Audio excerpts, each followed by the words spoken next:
Hello students, welcome to EPG Pathshala. I am Dr. Vishwanath Tiwari from Central University of Rajasthan. Today I am going to give you talk about mechanism and regulation of electron transport system that has been taken from paper Thermodynamics of Living System and Bioenergetics. This module is designed to understand mechanism of electron transport system as well as ATP synthesis in mitochondria. We will also discuss how this ATP synthesis in the mitochondria is regulated. So, we will discuss the details of reduction potential, electrochemical gradient, proton motive force and role of different inhibitors and uncouplers in the ATP synthesis. So, in view of this module, this module is divided into following sections. The first one is reduction potential and Gibbs free energy changes for the electron transport. This is important because when we are studying the mechanism of electron transport, we should know how the reduction potential and Gibbs free energy change plays for the electron transport in the electron transport system. The second one is electron transfer in the electron transport chain. So, how the different carriers are participating in the electron transport system. The third one is electrochemical gradient, how electrochemical gradient is created in the periplasmic space, how it is responsible for ATP synthesis. Then we will discuss about chemiosmotic theory, which is given to explain the mechanism of ATP synthesis by ATP synthase. We will also discuss oxidative phosphorylation and P by O ratio.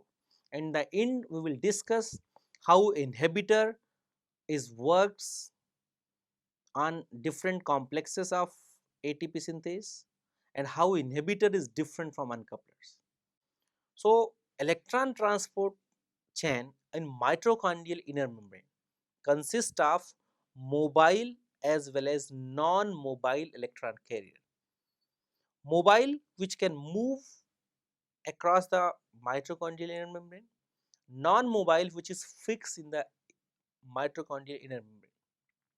These two together participate in the electron transfer in the mitochondrial inner membrane through energy transducing membrane, or you can say mitochondrial inner membrane.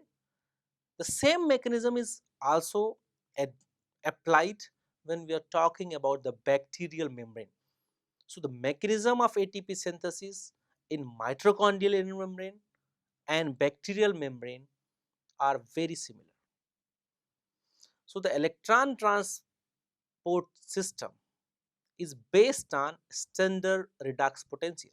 So, before going into the detailed mechanism of electron transport system, it is important to know what is reduction potential. The reduction potential is the capacity of a molecule to hold the electron with itself. That means if a molecule is having low reduction potential, it shows that they have low tendency to hold the electron. That means they have more tendency to donate the electron. Similarly, if a molecule have high redox potential, it shows it have high tendency to hold the electron with itself. That means they have less tendency to donate the electron. That means electron always moves from lower redox potential to high redox potential. In the normal life, you can compare it with the movement of money that is always taking from benevolent to miser.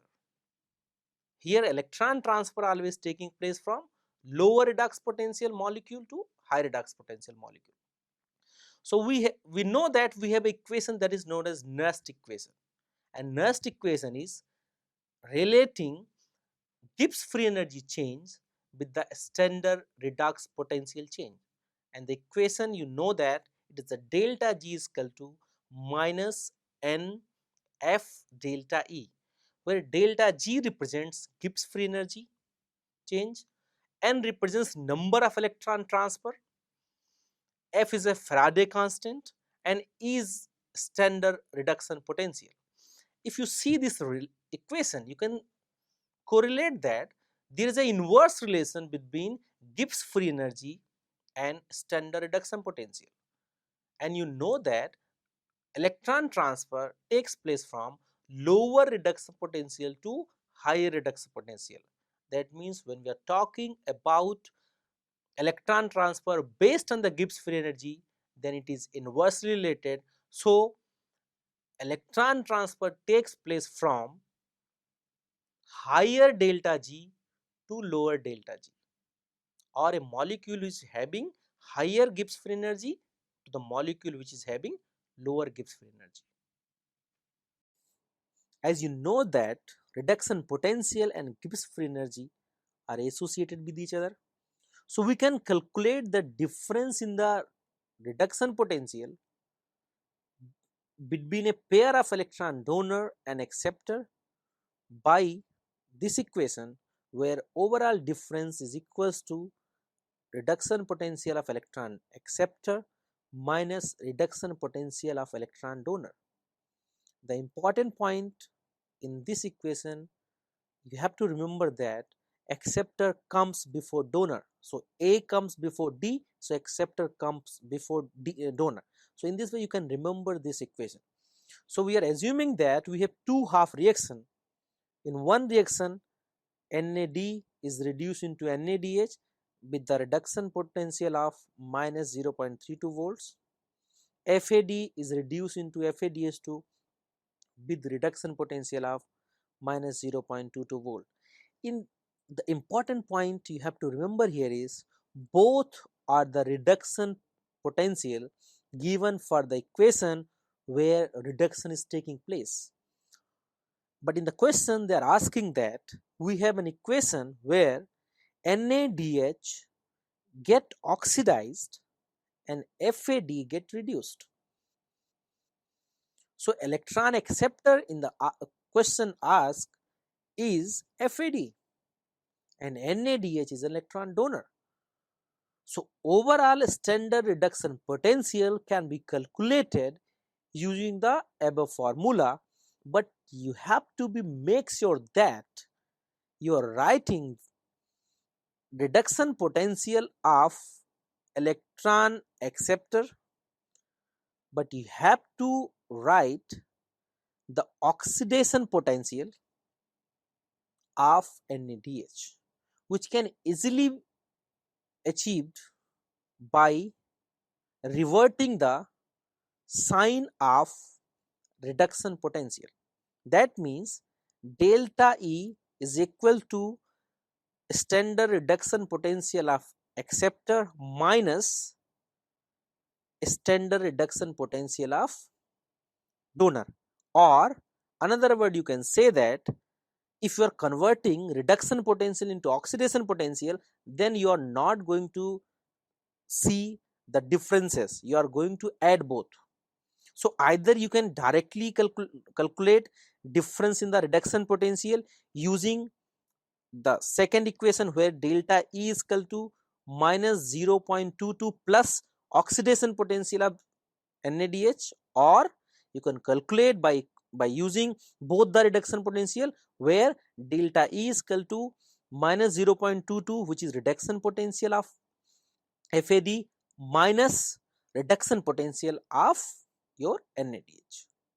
So in this way we can calculate delta E difference, and that delta E difference can be converted into delta G difference by using Nernst equation, by putting number of electron which is transferred here, N which is 2, and Faraday constant which is having value of 96.485 kilojoule.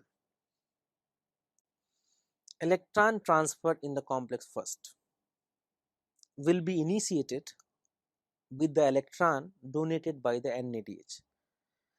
As you know that electron transfer always takes place from lower redox potential to high redox potential, that means it is clear that NADH must have lowest redox potential in all the electron carrier which is present.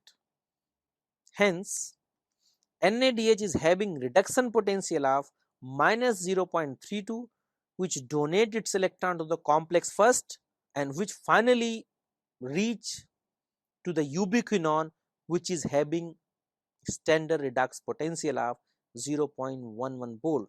You can see here that the overall difference is about 0.43 volts, and this delta E difference is important, and delta E difference is converted into delta G difference, and that delta G difference is responsible for pumping the proton from matrix to intermembrane space, because pumping a proton is not a joke.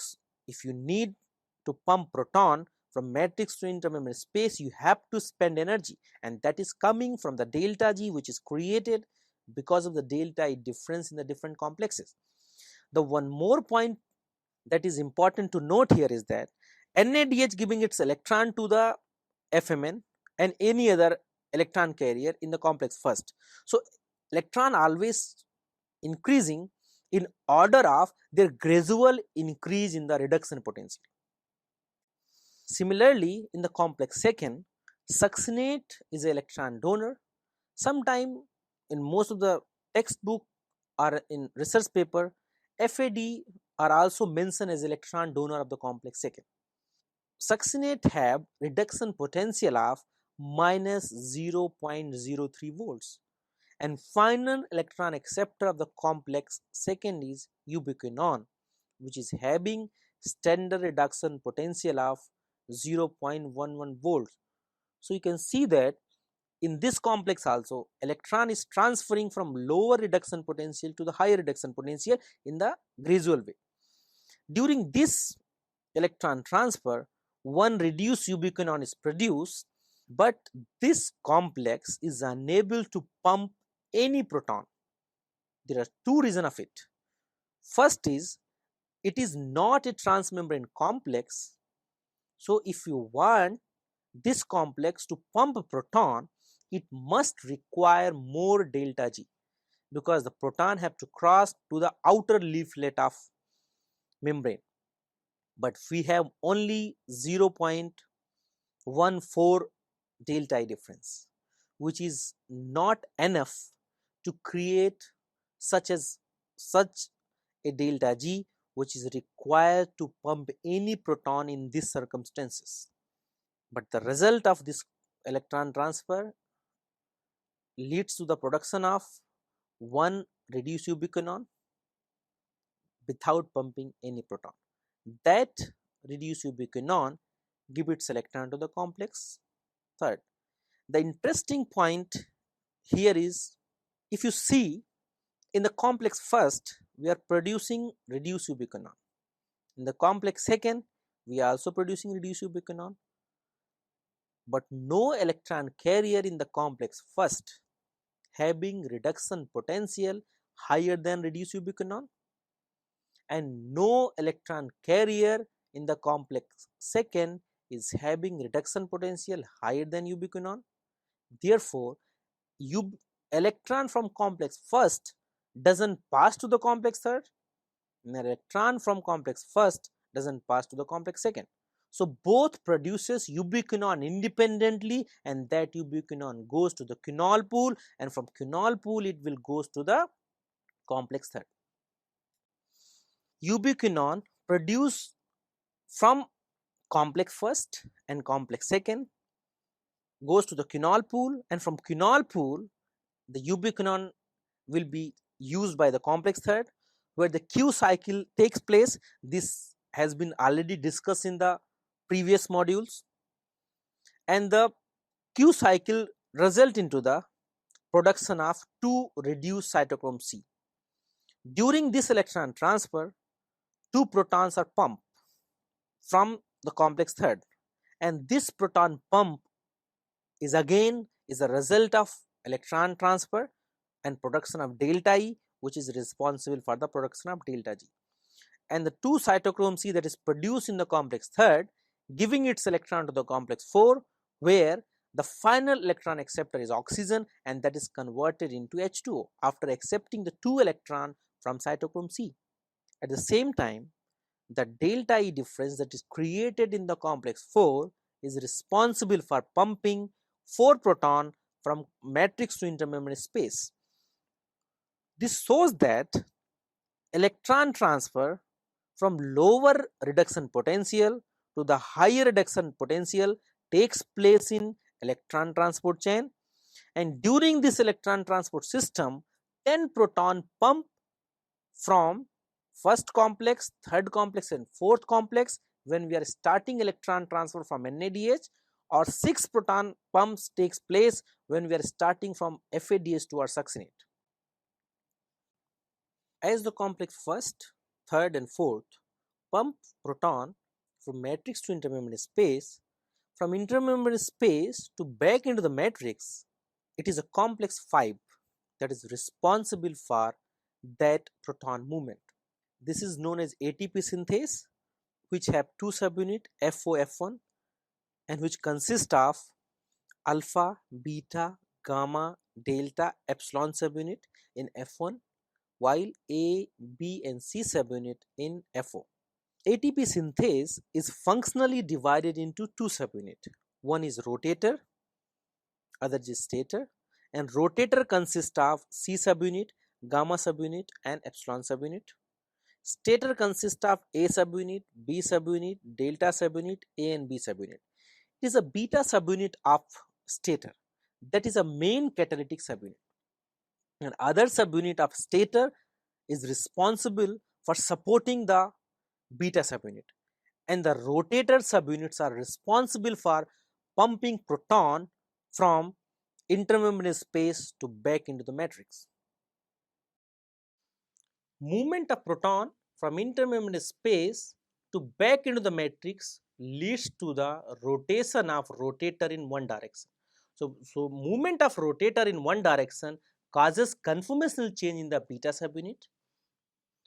This conformation change in the beta subunit is responsible for the ATP synthesis. When we are talking about the physics of it, then movement of proton from intermembrane space to the matrix leads to the movement of rotator in one direction that develop torque in the beta subunit, and that torque is responsible for the conformation change. So this conformation change is basically a result of torque developed because of movement of rotator, and the binding change mechanism is given to explain ATP synthesis in the beta subunit. According to binding change mechanism, there are three conformations exist for ATP synthase beta subunit. The first conformation is open conformation, which doesn't have anything. Second is loose conformation, which bind with the ADP plus PI, and third conformation is ATP synthase beta subunit is the ATP binding tight conformation. 3 protons are required to develop a sufficient torque that causes one conformation change in the beta subunit. That means when 9 proton moves from intermembrane space to the matrix, it will leads to the development of one ATP in one beta subunit. But if you remember, there are 3 identical beta subunits. So the same 9 proton can produce 2 additional ATP from 2 different beta subunits. So we will have movement of 9 proton from intermembrane space to the matrix that will lead to the production of 3 proton per ATP, or 3 ATP per 9 proton. In this way we can say that 3 proton require for 1 ATP synthesis, but we are also requiring one additional proton that is moving from intermembrane space to the back into the matrix by a phosphate transporter. So we can conclude here is total 4 protons are required for synthesis of 1 ATP molecule in the ATP synthase. That proton have positive charge. So if the movement of proton take place from matrix to intermembrane space, in the intermembrane space there is an increase in the positive charge. So that will create electrical gradient. So when you are taking electrical gradient and chemical gradient together, they will be responsible for the production of electrochemical gradient.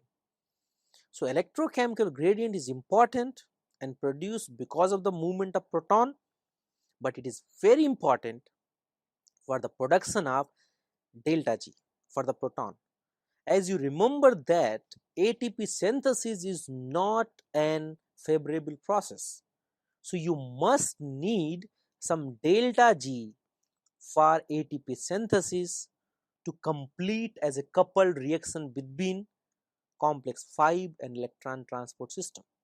So the delta G that is created because of electrochemical gradient can be calculated by the equation where delta G is equals to 2.303 RT delta pH plus F delta psi, where delta pH is a chemical between matrix and intermembrane space, or sometime it is calculated when one proton moves from matrix to intermembrane space, and what is the pH difference when one proton present additional to previous proton in the intermembrane space. Delta psi can be calculated in the similar way, but when you are taking together 2.303 RT delta pH is representing the chemical gradient, F delta psi representing the electrical gradient. So when delta pH is known and delta psi is known, then we can calculate what is delta G for the proton in intermembrane space, because R is a gas constant and T is a temperature which is always fixed in a standard condition. At the same time, F is a Faraday constant which is also constant. The delta G which is calculated for the proton in mitochondrial inner membrane was found to be minus 14.2 kilojoule per mole. The important point which you have to remember is, for the production of 1 ATP we need minus 30.5 kilojoule per mole energy, and you know that we don't have any coupling site here until the delta G of the proton is utilized by ATP synthase to produce ATPs.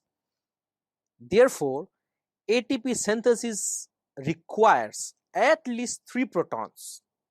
If you multiply 14.2 by 3, it is going to be 40.2.6, but you know that coupling is not 100% efficient, so you must have this difference. In this way, if you are calculating what is a delta G that is required for ATP synthesis and what is a delta G that is available with the proton, then you can say that 3 proton is required for synthesis of 1 ATP. And it is also important to note that one additional proton is also utilized by phosphate transporter. So therefore, you can say that 3 proton is utilized for ATP synthesis, one additional is required by phosphate transporter. So 4 proton is required when it transfer from intermembrane space to back into the matrix, then it will synthesizes 1 ATP. Chemiosmotic potential or proton motive force. Peter Michael proposed chemiosmotic theory in 1961. So the movement of proton from matrix to intermembrane space create proton gradient, which is used to generate chemiosmotic potential or proton motive force. So you can define proton motive force as a force that promote movement of proton across membrane downhill to electrochemical potential. Proton motive force help proton to move back from intermembrane space to the matrix. This movement helps movement of rotator in one direction and development of torque in beta subunit of ATP synthase, which produces ATP. And chemiosmotic theory explains the movement of molecules or proton between two osmotically distinct spaces separated by the membrane. So in this case, movement of molecule is the proton, and distinct spaces is intermembrane space and mitochondrial matrix, and the membrane is inner membrane. So chemiosmotic theory is actually explaining how ATP synthesis is taking place in mitochondrial inner membrane. Means oxidation of NADH and FADH2, and it seems that when you are saying oxidation of NADH and FADH2 will leads to the phosphorylation of ADP, it seems more better. Oxidative phosphorylation of ADP is dependent on electron carriers. So if NADH is electron carrier, then 10 proton pumps from matrix to intermembrane space, and it will leads to the production of 2.5 ATP, because you know that 1 ATP is synthesized by utilizing 4 protons. Similarly, if FADH2 is electron carrier, then 6 proton pumps from matrix to intermembrane space, and it will produces 1.5 ATPs. So oxidative phosphorylation is also represented by phosphate to oxygen ratio or phosphate to 2 electron ratio. Phosphate to oxygen ratio means how many phosphorylation step you have when one oxygen is reduced into H2O. P by 2 electron ratio means how many phosphorylation step you have when 2 electron transfer to electron transport system in mitochondrial inner membrane. Both are same and synonyms to each other. P by O ratio for NADH as electron donor is 2.5, because we will produce 2.5 ATP, and P by O ratio for FADH2 is 1.5, because we are producing 1.5 ATP. Important thing is, we never produce 2.5 ATP, we never produce 1.5 ATP, but it is a calculation, that's why we are writing it. We either produce 2 ATP, we are either produce 3 ATPs. When we are talking about the regulation of electron transport chain, the 2 points come in our mind. The first one is inhibitor of electron transport chain, and the second point is uncoupler of electron transport chain. So first of all, it is important to differentiate between two words, between two molecules. So inhibitors are the molecule that inhibit the ATP synthesis by inhibiting the electron transfer in electron transport system, and uncouplers also inhibit ATP synthesis, but mechanism is totally different. So uncouplers inhibit the coupling that is responsible for ATP synthesis. So coupling where? Between electron transfer and phosphorylation step. So therefore, uncoupler inhibit the ATP synthesis by breaking the interaction between electron transfer and phosphorylation, while inhibitor inhibits the ATP synthesis by blocking the electron transport system. Similarly, we will have different electron transport inhibitor and uncoupler. So first of all, I would like to give you information about inhibitor. So we have 5 complexes. So complex first have inhibitor like amytal and rotenone. If you remember, rotenone is a very interesting, it is used in the fisheries. The second one is malonate. Malonate is an inhibitor of complex second, and then we have antimycin A, that is inhibitor of complex third, and then we have complex 5 inhibitors like azide, carbon monoxide and cyanide, and we have complex 5 inhibitor, that is oligomycin and DCCD. It is important to note that when we are talking about the contribution of a particular complex into the ATP synthesis and you want to study it, then you have to artificially create a liposome and you are going to study in vitro. But at that particular time, these inhibitors are playing very significant role. For example, if you want to see the role of complex first in the ATP synthesis, then you have to block electron transfer from complex third and fourth if your NADH is electron donor or FADH2 is electron donor. So when you want to study complex third, then you have to block complex 4. So therefore, when you are going to study the function of different complexes, then these inhibitors are playing very significant role in terms of study of the electron transport system, but at the same time they are very poisonous. So that is going to be very toxic sometime. For example, if a person is taking azide, it is going to die, and you know the cyanide, they are very poisonous. So they are the inhibitor that is going to be lethal, but they are the inhibitor. They are important to understand the process of electron transfer and ATP synthesis inside the mitochondrial inner membrane. You know that uncoupler uncouples electron transfer and ATP synthesis. Therefore, uncoupler can be synthetic, can be natural. But if you're talking about the properties of uncoupler, it is important to have at least two properties. First one, it should be hydrophobic, that allows uncoupler to transfer in the mitochondrial inner membrane. The second one is it must have ionizable group that allows that uncoupler to take proton from intermembrane space and transfer back into the matrix. So we have two type of uncouplers. The first one is natural uncoupler, the second one is synthetic uncoupler. How uncoupler, it is also important to know how uncoupler works. If you remember, proton transfer takes place from matrix to intermembrane space via different complexes. So in the intermembrane space, that proton is creating some delta G for the proton by creating electrochemical gradient, and when the proton moves from intermembrane space to back into the matrix via ATP synthase, they will produce ATPs. But what happened here, if you have uncoupler, uncoupler takes proton from intermembrane space on its ionizable group and cross the intermembrane space and reach to the matrix via the mitochondrial inner membrane, because they are hydrophobic in nature. So in this way they are dissipating the delta G created in the intermembrane space and leads to the production of heats. So we have synthetic uncoupler, that is 2,4-dinitrophenol, which have hydroxyl group that is going to carry the proton from intermembrane space to back into the matrix. Natural uncoupler are also there.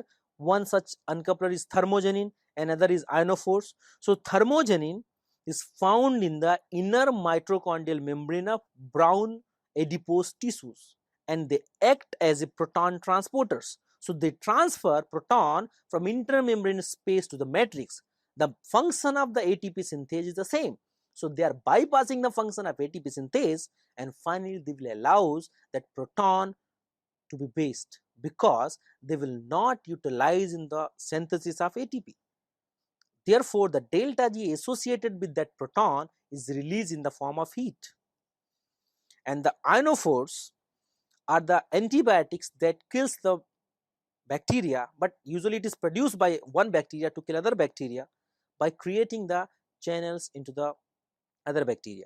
And two such ionophores are valinomycin and nigresin. And if you see the mechanism, they are very interesting.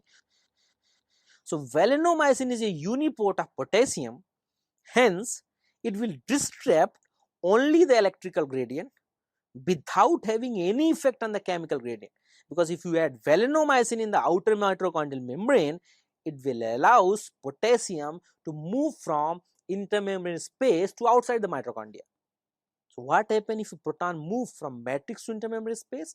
In the intermembrane space, it creates positive charge, it creates pH difference.